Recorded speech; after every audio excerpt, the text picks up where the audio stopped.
Vero Beach, Florida real estate continues to go counter to the headlines, and your window for getting a deal in our area is closing fast. This is your August market report.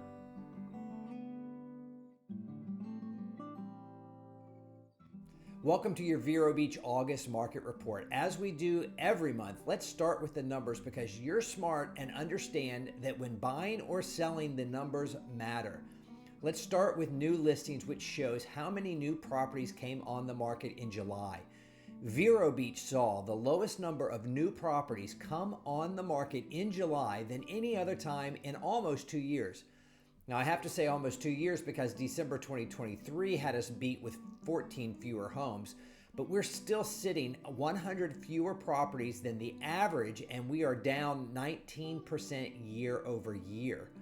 And going hand in hand with new inventory, let's look at our overall inventory. In a market that we keep hearing is exploding with homes, you can see here that in Vero Beach, that is not the case. What you see is that our inventory has come down from the left side of the chart, July 2024, to the right side of the chart, July 2025, by 6%. And that's a year over year number. If we move back just a few months to, let's say, the beginning of March, we saw our inventory peak, and our inventory has dropped 34% since then. So we now have less inventory than 3 months ago, and we have less inventory than a year ago. Finally, let's talk about why we have less inventory. Well, going against what you may hear on TV or read in the newspapers, not all of Florida is seeing a real estate slowdown. I always say I work less and sell more in the summer. You see, in the summer months, buyers come to town with checkbooks instead of bathing suits. They're here for 2 to 3 days, and their sole purpose is to buy a winter home.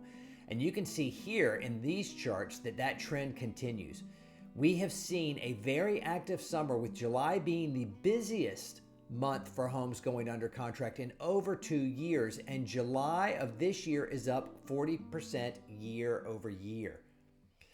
Let's take that in for a second. June and July were the busiest months of the year so far, and that buyer demand is depleting our inventory. In basic economics, when there is less supply, prices rise, and although we have only seen a 3.5% increase over the last year, we are still seeing an increase. But worse than having to pay a little bit more is the thought of having to pay more for something you don't actually like. And with less inventory to choose from and with less homes coming on the market, that is the reality we are starting to face. Now, there is a little good news for buyers. There is a period each year when sellers are most negotiable and we see some of the best deals happen. So if you're thinking about buying a home in Vero Beach, let's talk and see if your time frame matches up with this 3-week window. If you have any questions about Vero Beach, about a particular neighborhood or a specific property, please don't hesitate to reach out to me. I'm Tripp Hernandez with Dale Sorensen Real Estate. Thank you for watching and have a great August.